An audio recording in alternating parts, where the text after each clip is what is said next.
ഫിലിമി പ്ലസിലേക്ക് എല്ലാവർക്കും സ്വാഗതം.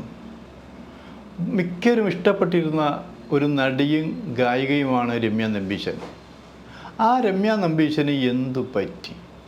അവർ മലയാള സിനിമയിലില്ല, മറ്റു ഭാഷാ സിനിമകളില്ല, പിന്നണി രംഗത്തില്ല. അതായത് ഇവരെ ആരൊക്കെയോ ചേർന്ന് ഇല്ലാതാക്കി എന്നുള്ളൊരു ഫീലിംഗ്, ആ രീതിയിലാണ് കുറച്ച് സിനിമയെ നല്ല രീതിയിൽ കാണുന്നവർ സംസാരിച്ചത്. സത്യത്തിൽ അവർ സിനിമ വേണ്ടെന്ന് വെച്ചതാണോ അതോ അവർ ഒതുക്കിയതാണോ എന്നുള്ളതാണ് ചോദ്യം. അപ്പോൾ ഞാൻ പറഞ്ഞു, അവർ മുമ്പും മലയാളത്തിൽ അങ്ങനെ അത്രയും തിരക്ക് പിടിച്ച ഒരു അഭിനയ ജീവിതം അവർക്കുണ്ടായിട്ടില്ല. ചെയ്യുന്നത് പോലെ നല്ല റോളുകൾ അഭിനയിക്കുന്നു. അവർക്കിടയ്ക്ക് തമിഴിൽ പോയി, തെലുങ്കിൽ പോയി, ഇങ്ങനെ ഭാഷകളിലൊക്കെ പോയി. പിന്നെ സത്യം പറഞ്ഞാൽ അവർ പാട്ട് പാടി പിന്നണിക്കായി തുടങ്ങിയത് അവർക്കൊരു മൈനസ് പോയിൻ്റ് ആയിരുന്നു.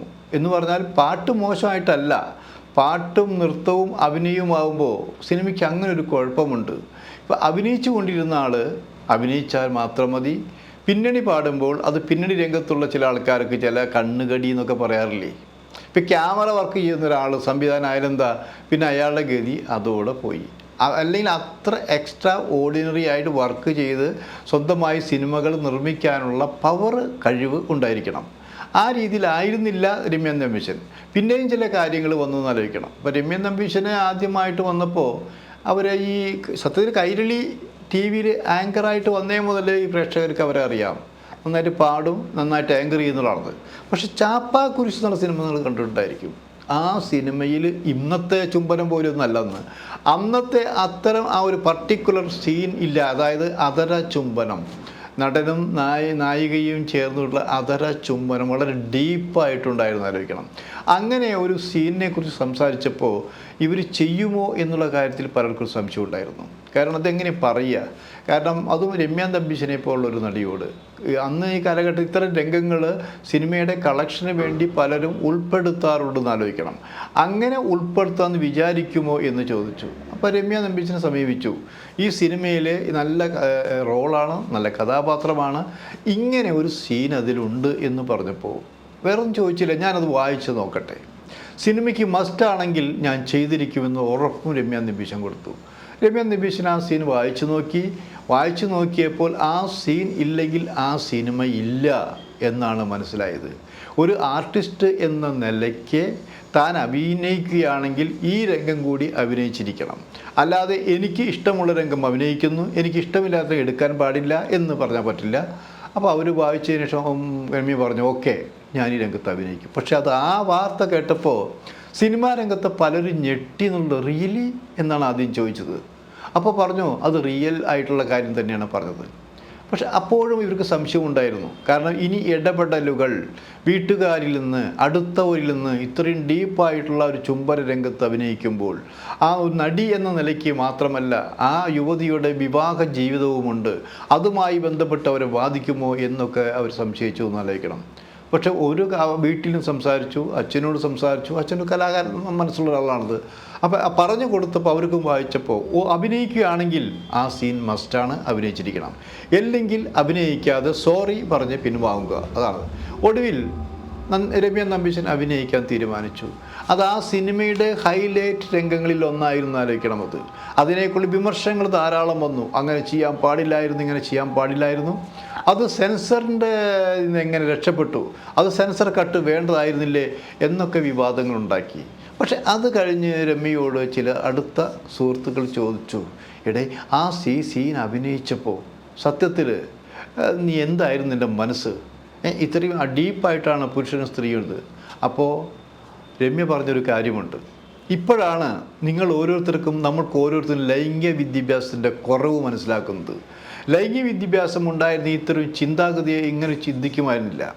ഞാൻ ആ സീൻ അഭിനയിച്ചപ്പോൾ എനിക്ക് ഈ ലൈംഗിക വിദ്യാഭ്യാസത്തിൻ്റെ അനുഭവമുള്ളതുകൊണ്ട്, ചിന്തകളുള്ളതുകൊണ്ട് എൻ്റെ മുന്നിൽ അങ്ങനൊരു സീൻ മാത്രമായിരുന്നു. അല്ലാണ്ട് പ്രത്യേകിച്ച് വിചാരങ്ങളൊന്നും എനിക്ക് ഉണ്ടായിട്ടില്ല എന്നാലോചിക്കണം. അതേസമയം ഈ ലൈംഗിക വിദ്യാഭ്യാസത്തിൻ്റെ കുറവ് കൊണ്ട് നമ്മുടെ രാജ്യത്ത് കൊച്ചു കുഞ്ഞുങ്ങൾക്കടക്കം ദ്രോഹകരമായ സംഭവങ്ങളാണ് ഉണ്ടായിക്കൊണ്ടിരിക്കുന്നത്. ഞാനിത് പല പ്രാവശ്യം പല വേദികളിലും പറഞ്ഞിട്ടുണ്ട്. അപ്പോൾ അതുകൊണ്ട് എൻ്റെ അഭിപ്രായത്തിൽ ഒരു 10ാം ക്ലാസ് മുതലെങ്കിലും ഇവിടെ ലൈംഗിക വിദ്യാഭ്യാസത്തിൻ്റെ ക്ലാസ് ഉണ്ടായിരിക്കണം, സിലബസിൽ പെടുത്തണം. അങ്ങനെ പറഞ്ഞു വരും ഇന്ന് നാട്ടിൽ നടന്നുകൊണ്ടിരിക്കുന്ന പല അനീതികളും ക്രൂരതകളും ഇല്ലാതായി തീരുമെന്ന് രമ്യ നമ്പീശൻ പറഞ്ഞു.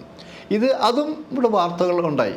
പക്ഷേ രമ്യ നമ്പീശൻ അതിനുശേഷം മലയാള സിനിമകൾ കുറച്ച് തിരക്കേറിയെങ്കിലും ഇവിടെ എപ്പോഴാണ് ഇവർക്ക് പടം കുറഞ്ഞത് എന്ന് പറഞ്ഞാൽ നടീപീഡന കേസുമായി ബന്ധപ്പെട്ടുകൊണ്ട് ഇവർ കുറച്ച് പേര്, മഞ്ജു വാര്യർ അടക്കം കുറേ പേര് ഈ നടിക്ക് വേണ്ടി മുന്നിട്ടിറങ്ങി. ആ മുന്നിട്ടിറങ്ങിയ അവസരത്തിൽ മഞ്ജു വാര്യർക്കും മഞ്ജു വാര്യർക്ക് വലിയ കുഴപ്പമുണ്ടായിട്ടില്ല. മറ്റു പലർക്കും മലയാള സിനിമയിൽ നിന്ന് തിക്താനുഭവങ്ങളുണ്ടായി. തിക്താനുഭവങ്ങൾ എന്ന് പറഞ്ഞാൽ സിനിമയിൽ അഭിനയിക്കാൻ വിളിക്കുന്നില്ല, അത് വിളിക്കാൻ പാടില്ല എന്നുള്ള രഹസ്യമായ അജണ്ട ഉണ്ടായിരുന്നു. കാരണം എന്താ വെച്ചാൽ അങ്ങനെ പാടില്ല. ഇങ്ങനെ കുറേ നടികൾ കൂടി ചേർന്നുകൊണ്ട് ഇങ്ങനൊരു സംഘടന അവരുണ്ടാക്കി അവർ ഈ നടിക്ക് വേണ്ടി പിന്തുണ പ്രഖ്യാപിക്കുമ്പോൾ അതൊരു ഏകാധിപത്യ പ്രവണതയിലേക്കല്ലേ അവർ നീണ്ടത് എന്ന് ചിന്തിക്കുന്നവരുണ്ടായിരിക്കും. അതുകൊണ്ടാണ് അവർക്ക് പടം കുറയാൻ കാരണമെന്നായിരിക്കണം. പക്ഷേ അപ്പോഴും തെലുങ്കിലും തമിഴിലും സിനിമകൾ അവർക്കുണ്ടായിരുന്നു. പിന്നെ കാലക്രമേണ അതിൻ്റെ കളി എന്താണെന്ന് നമുക്കറിയില്ല, പിന്നിലെ കളി എന്താണെന്ന് അറിയില്ല, അവർക്ക് സിനിമയിലെ എണ്ണം കുറഞ്ഞു വന്നു എന്നുള്ളതാണ് ആലോചിക്കണം. ഇപ്പം സിനിമയിൽ അഭിനയം കുറഞ്ഞു വരുമ്പോൾ തന്നെ അവർ പിന്നണി പാടിയിട്ടുണ്ട്. ആ രംഗത്ത് സജീവമാകാൻ ആഗ്രഹിച്ചെങ്കിലും അതിനും ആരൊക്കെയോ ചേർന്ന് തടയിട്ടു എന്ന് വേണം പറയാൻ. ഇപ്പോൾ അഭിനയിച്ച് നിർത്തിയ പാട്ടുകൾ ഇപ്പോഴും ഹിറ്റാണ്. അത് പല വേദികളിലും പലരും അഭിനയിച്ചു കൊണ്ടിരിക്കുന്നു. അത് പടങ്ങളിലില്ലെങ്കിൽ സിനിമയിലില്ലെങ്കിൽ ലൈവായി തന്നെ രമ്യ നമ്പീശൻ അഭിനയിച്ച രംഗങ്ങളും അവരുടെ പാട്ടുകളും ലൈവായി കൊണ്ടിരിക്കുകയാണെന്ന് ആലോചിക്കണം. എന്നാൽ ഇതിനു വേണ്ടി കയ്യും കാലും പിടിക്കാൻ രമ്യ നമ്പീശൻ ഒരുക്കമില്ല. ജീവിതത്തിൽ ബുദ്ധിമുട്ടുകളുണ്ടായിരിക്കും. ഒരു ക്യാരക്ടർ ഉണ്ടാവുക എന്നുള്ളത് നിസ്സാര കാര്യമല്ല. ആ ക്യാരക്ടർ ഇപ്പോൾ രമ്യ നമ്പീശനുണ്ട്. എന്തായാലും സിനിമകളുടെ എണ്ണം കുറഞ്ഞു എങ്കിലും ഭാവിയിൽ ചില സിനിമകൾ നല്ല സിനിമകളിലേക്ക് ഉള്ള ക്ഷണം രമ്യ നമ്പീശനുണ്ട്. അതുകൊണ്ട് അവരെ പൂർണ്ണമായും തുടച്ചു നീക്കി എന്ന് പറയാൻ കഴിയില്ല. അവർ സജീവമായി ഇപ്പോൾ നാട്ടിലുണ്ടെന്ന് ആലോചിക്കണം. ഇനി മറ്റ് ഭാഷയിൽ ഇങ്ങനെ ഉണ്ട്, അവരാരൊക്കെ ദ്രോഹിച്ചു എന്നൊന്നും നമുക്ക് പറയാൻ പറ്റത്തില്ല. പക്ഷെ അവർ പറഞ്ഞ ഒരു കാര്യം ഇപ്പോഴും നമ്മൾ ശ്രദ്ധിക്കേണ്ടതാണെന്ന് ആലോചിക്കണം. കാരണം ഈ ഒരാൾ അഭിനയിക്കാൻ വിളിച്ചാൽ അത് ആ സീൻ നോക്കിക്കൊണ്ട് പറ്റുന്നതാണെങ്കിൽ അഭിനയിക്കുക. ചില നടികളുണ്ട് അഭിനയിക്കാൻ സമ്മതിച്ചിട്ട് ആ സമയത്തിന് 2 വേഷം, ഒന്നുകിൽ ഈ എനിക്ക് സീനിരിക്കാൻ പറ്റില്ല, ഈ സീൻ അഭിനയിക്കില്ല, പറ്റില്ല എന്ന് പറഞ്ഞ് കുറേ സീൻ അഭിനയിച്ചതിന് ശേഷമാണെന്ന് ആലോചിക്കണം.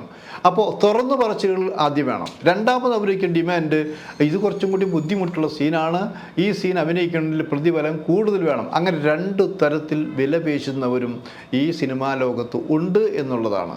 പക്ഷേ രമ്യ നമ്പീശനെ വെച്ചാൽ അങ്ങനെ ഒരു ക്യാരക്ടറല്ല. അഭിനയിക്കുമെങ്കിൽ അഭിനയിക്കും, ഇല്ലെങ്കിൽ ഇല്ല എന്ന് മാത്രമുള്ളൂ.